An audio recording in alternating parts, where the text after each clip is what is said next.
Jadi saya menyampaikan kekecewaan itu bukan semata-mata karena Tom Lembong adalah sahabat, tapi karena proses hukum ini menyentuh akar yang lebih dalam dari sekedar seorang satu terdakwa.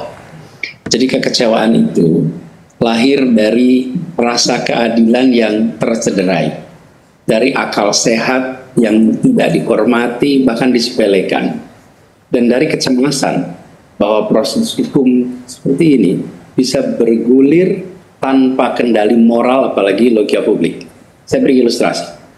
Kita menyaksikan 23 kali sidang terbuka, disorot publik, diikuti media, dan disusun dengan runtutan fakta.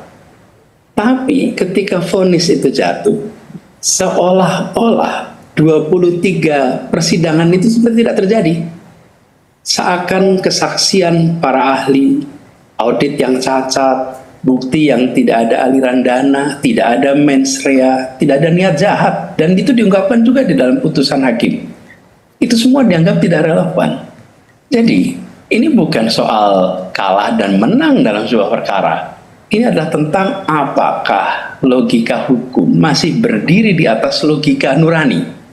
Yang membuat saya kecewa, bahkan terkejut, terguncang adalah bila seseorang seperti Tom Lembong saja, yang selama hidupnya itu dikenal bersih, terbuka, sangat hati-hati dalam kebijakan, dan proses pengadilannya disorot semua media, rekamannya ada semua, dilihat tanpa ada kendala akses, itu bisa dihukum tanpa dasar yang kokoh. Betapa rawannya jutaan warga negara lain yang tidak punya nama besar, yang tidak punya sorotan media, yang tidak punya akses pembelaan. Jadi kekecewaan ini bukan hanya soal keadilan untuk Tom Lembong, tapi ini seperti cermin bagi kita semua bahwa demokrasi tanpa akal sehat, hukum tanpa integritas hanya akan menyisakan rasa takut, bukan menghadirkan ketertiban. Dan dalam negara yang sedang kita bangun bersama, rasa takut itu bukan pondasi yang sehat. Keadilanlah seharusnya menjadi pondasi yang kokoh, yang sehat. Itulah sebabnya saya ungkapkan ini mengecewakan. Oke. Kalau dari apa yang Anda sampaikan ini, saya menyimpulkan, koreksi kalau saya salah, Anda menilai, Mas Anies, bahwa Tom Lembong itu dikriminalkan dengan paksaan, alias kriminalisasi. Jadi begini, ketika begitu banyak pihak menyebut, termasuk saya katakan ada unsur kriminalisasi, ini bukan tuduhan sembarangan ya. Yang saya maksud di sini adalah hukum itu digunakan bukan untuk mencari kebenaran, tapi hukum itu digunakan untuk menjebak seseorang yang dari awal tidak punya niat jahat. Dan kita tahu dalam hukum pidana, unsur paling mendasar adalah adanya mens rea atau niat jahat. Nah, dalam perkara ini, bahkan dalam putusan hakim pun dikatakan tidak ditemukan mens rea dari Tom Lembong. Tidak ada motif memperkaya diri, tidak ada motif mencari keuntungan pribadi, tidak ada aliran dana, tidak ada hubungan bahkan dengan para pelaku usaha yang dituduhkan. Bahkan dia baru kenal orang-orang itu semua ketika proses pemeriksaan, proses pengadilan. Dan tidak ada niat untuk merugikan keuangan negara. Terus pertanyaannya kemudian, lalu apa yang sebenarnya jadi kriminal?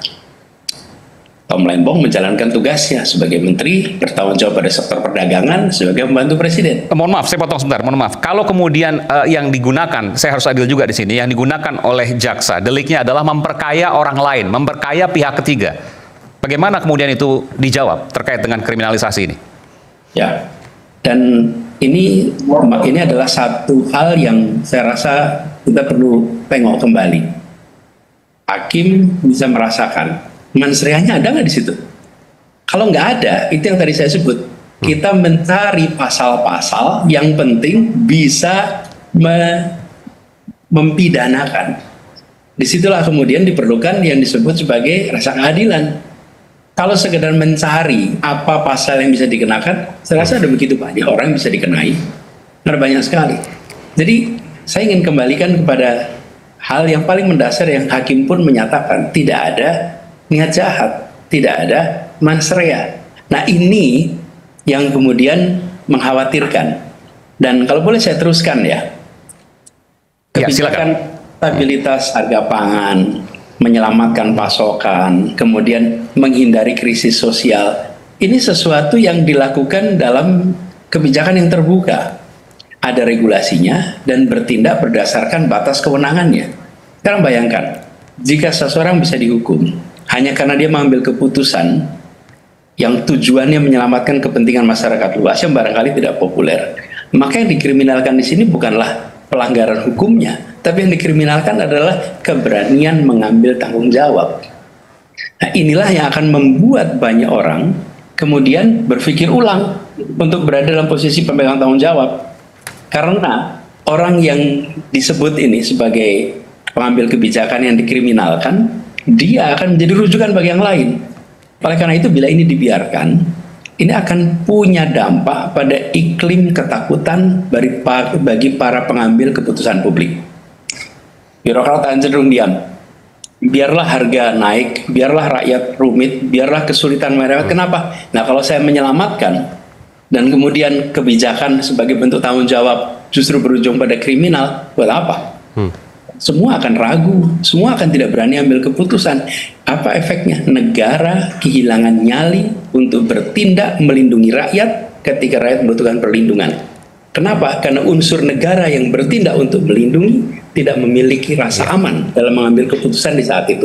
Jadi kembali lagi, ini bukan soal seorang Tom Lembong saja, tapi ini tentang keberanian kita untuk berkata bahwa orang yang jujur, orang yang tidak punya niat jahat, tidak boleh dihukum hanya karena mengambil keputusan yang mungkin tidak disukai oleh sebagian orang, atau di kemudian hari di-judge ulang yang kehilangan konteksnya, bahkan kehilangan substansi, niat jahatnya tidak ada. Ini menjadi ini, Bung Aiman. Ya. Saya mencatat juga, saya agak serius untuk menanyakan ini, Mas Anies. Mudah-mudahan Anda tidak terkejut dengan pertanyaan saya. Dari apa yang Anda sampaikan, terkesan ada pemaksaan di sini. Apakah saya boleh menanyakan kepada Anda bahwa Anda berpikir ada invisible hand, ada kekuatan besar yang mendorong kasus ini berjalan?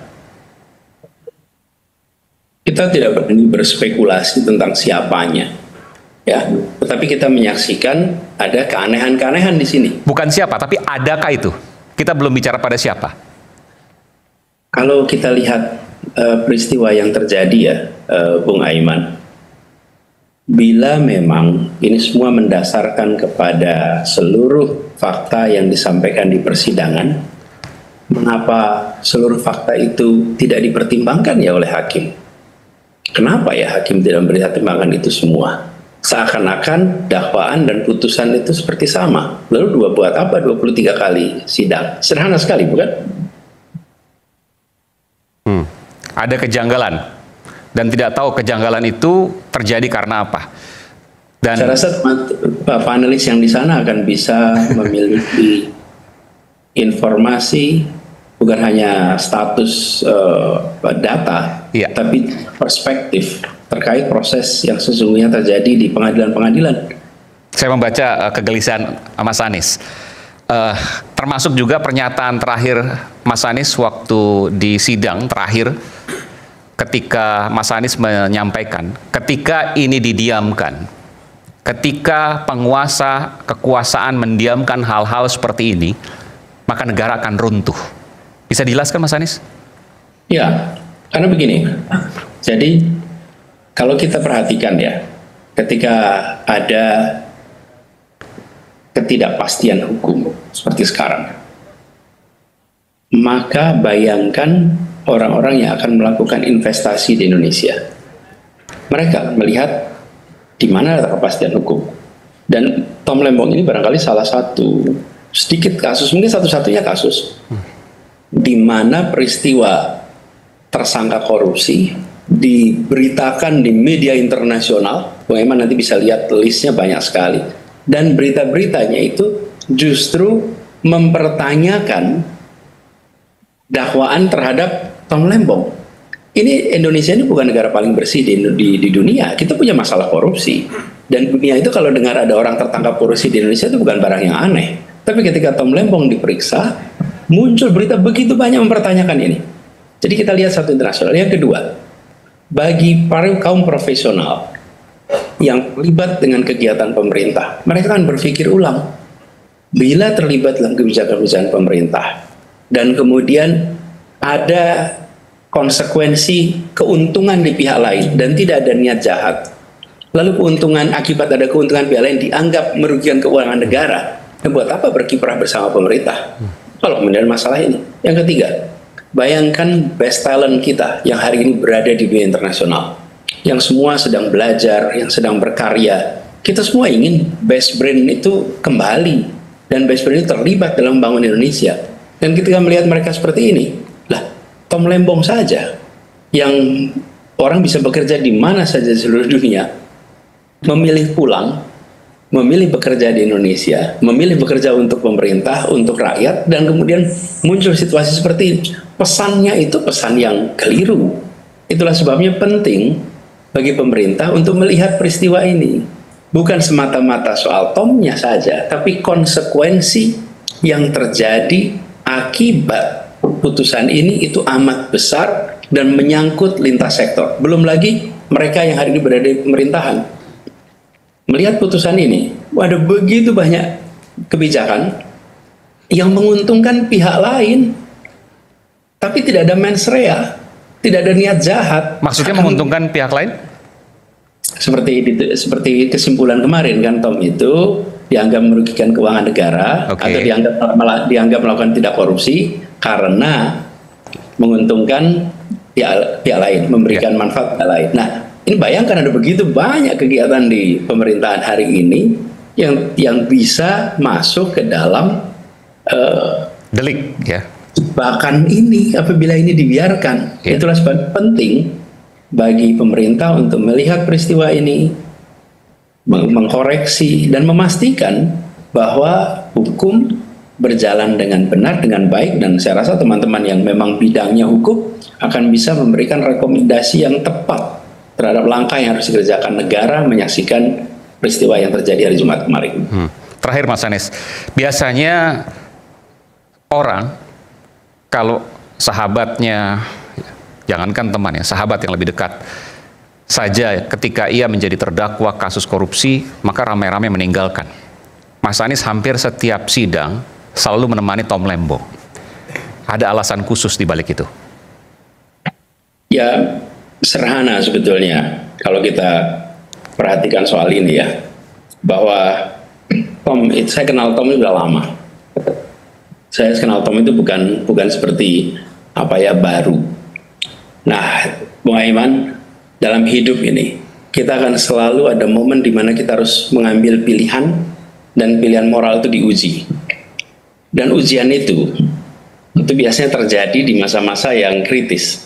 Jadi bukan pada saat situasi berjalan baik, tapi justru badai ujian itu terjadi ketika tuduhan dilemparkan, stigma ditempelkan. Pada titik-titik seperti itulah kesetiaan, kejujuran diuji, bukan dengan kata-kata, tapi diuji dalam tindakan, dalam situasi tersingkir, dalam situasi dikalahkan, situasi disudutkan.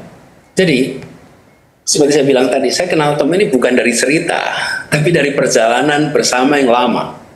20 tahun saya kenal dengan Tom, dan dia orang yang sangat hati-hati dalam ambil keputusan, sangat serius menjaga integritas, dan punya keberanian moral untuk berkata tidak hanya ketika orang banyak setuju, tapi ketika orang tidak setuju pun dia memilih menyampaikan pandangannya.